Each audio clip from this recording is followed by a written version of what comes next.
Good, you too. What's up? Last night's game, the NFL, that was the blueprint for what they want going forward. That's the game.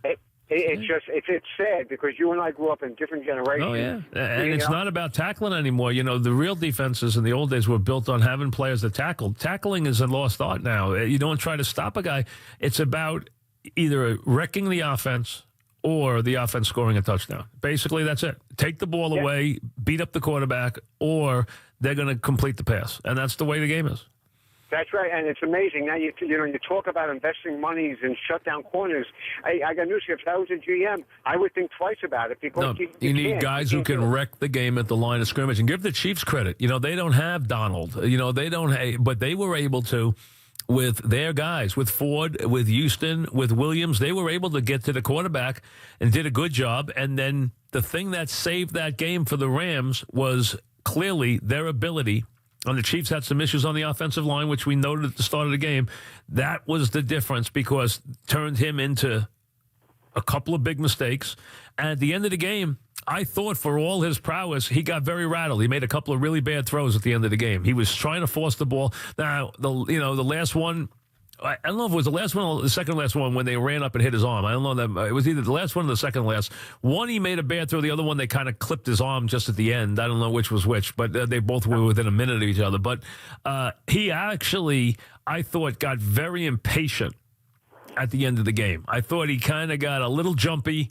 Now, he had been hit hard, and that's the point I was making about whether it's Eli or anything else. Hey, when you get hit like that, it doesn't matter how old you are. It doesn't matter how mobile you are. You're going to lose the ball. That's all there is to it. Well, it's amazing. From Sunday night, you look how Khalil Mack wrecked that game. And, it's funny, with all the moves that the Jets have made over the 50-plus years I've watched them, I'll never, ever just accept the fact that they could have had Mack, and I don't know why they didn't. I don't get it. I don't know why they finished second for Mack. They could have gotten Mack. They had it right in front of them. They had the money. They had the pick. They had everything to get him. I don't understand why they didn't get him. I understand they made an offer, but why finish second with that offer to that player? And we can debate whether you like Mack better or like Donald better. Okay? Different players. Same product. Go get to the quarterback, wreck the game. That's what they do. John in Tom's River. What's up, John? Hey, Mike. Happy holidays. Thank you. You too. About the broadcasting interview, I totally agree with you, Mike. I don't want near Machado. I don't want Harper. I don't want these guys. Pay these guys all this money when they have the. Well, he put a lot of he threw a lot of cold water on Harper. He didn't throw a lot of cold water on Machado. He threw a lot of cold water on Harper because he basically told you he wasn't going to pay for a guy who changed positions, and they don't have room in the outfield for him unless they make a trade. And he's going to want a ton of money. He didn't rule out Machado. So to me, Machado stays as a distinct. I don't want him, but he stays as a possibility. And it sounds to me like they don't want to move Torres from second base. That's what I took from it more than anything else, is that they really don't want to move Torres from second base, that they prefer to leave him there. So because they look at Didi as being the best option when he comes back. Now, the question is what they do. Do they play Machado at short if they sign him and then bring Didi back and put Machado at third? And then they got to find a home for Andujar, obviously. So remains to be seen what happens there. Jay in Westchester. What's up, Jay? Hey, Mike. So next year's draft, huge with the pass rush, right? Yeah, big, a lot of big defensive linemen, a lot of big guys, a lot of pass rushes next year. Yes. And then you got Clowney as a free agent, right? They didn't help him on the fifth year. So what happens with that? Is Clowney free? If Clowney's free, I'd be very interested. Is he free this year? I'm not sure. I have to look if he is. I don't know if they have an option on Clowney. Yeah, he should be. I would think he's free. But let me make sure. If he is, he's going to get a lot of money. He is a free agent. He is free. The only thing worry about Clowney is he comes up with mysterious injuries, but he can wreck a game. Absolutely. The Jets would be very interested in Clowney. Eric in Long Island. What's up, Eric? Mike, good afternoon. How are you? Good, what's up? Quick points, one college, one pro. Real quick in college, hopefully some point later in this week you'll make some picks in the league that doesn't play for pay. We can find out who you think is going to win the big one in Columbus. I think Michigan's going to win. I'll tell you right now. I'm not afraid. What's going to happen to Harbaugh if he loses? What's going to I don't know what's going to happen to Harbaugh if he loses. I think it's going to be a devastating loss. I'm going to tell you that, and I have as much respect for Urban Meyer as anybody. All right, I think Urban Meyer has been great in the big game.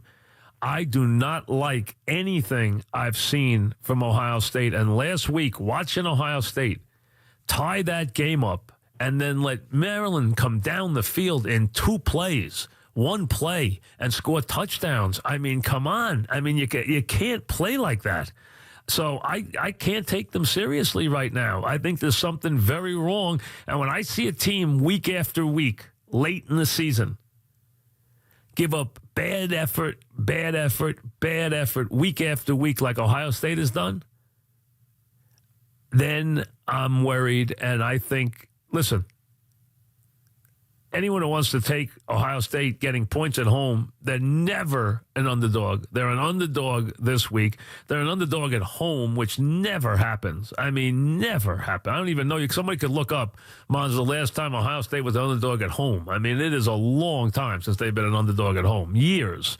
So I don't know when the last time was. But they're underdog, I think 4 points, if I remember right, this week. And Michigan with their defense, here's what Michigan has going for them. Their defense is terrific. They've got a running back who can be a hard-nosed feature back and get 20 carries, 25 carries. And they got a quarterback who can beat you with his arm and his legs. That's the key. Their defensive play versus Ohio State's just invisible defensive play of late. Giving up 31 points to Nebraska, giving up, 50 points to Maryland. 50 points to Maryland and 500 yards. I mean, I'm sorry, I got to go with Michigan. I've been thinking about Michigan winning this game all along. I'm going to throw out the Indiana game, because I'm just thinking they were looking ahead because they didn't play well against Indiana. They played great against Penn State. They didn't play well against Indiana. I think they come up big. They have to have this game. It's the biggest game of Harbaugh's. 2004 was the last time at home. Against Michigan, yeah. 2004 against Michigan. It's the last time they were underdog at home. So you're talking about 14 years. That's a long, long time since they've been underdog at home. And hey, listen, Urban Meyer at home getting points, I mean, that's as good as it gets. The guy rarely loses. But I think Michigan wins the game.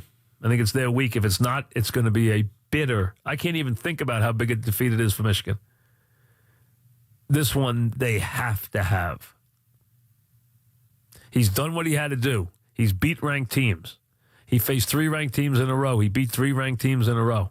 They hadn't beaten 3 ranked teams in a row since 1997. Now, the big one. They've got to win the big one.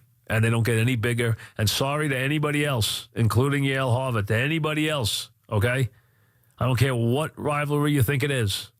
Auburn, Alabama, whatever you think it is. The biggest rivalry by far, and as big as any rivalry in any sport, any level, is Ohio State, Michigan. Back after this.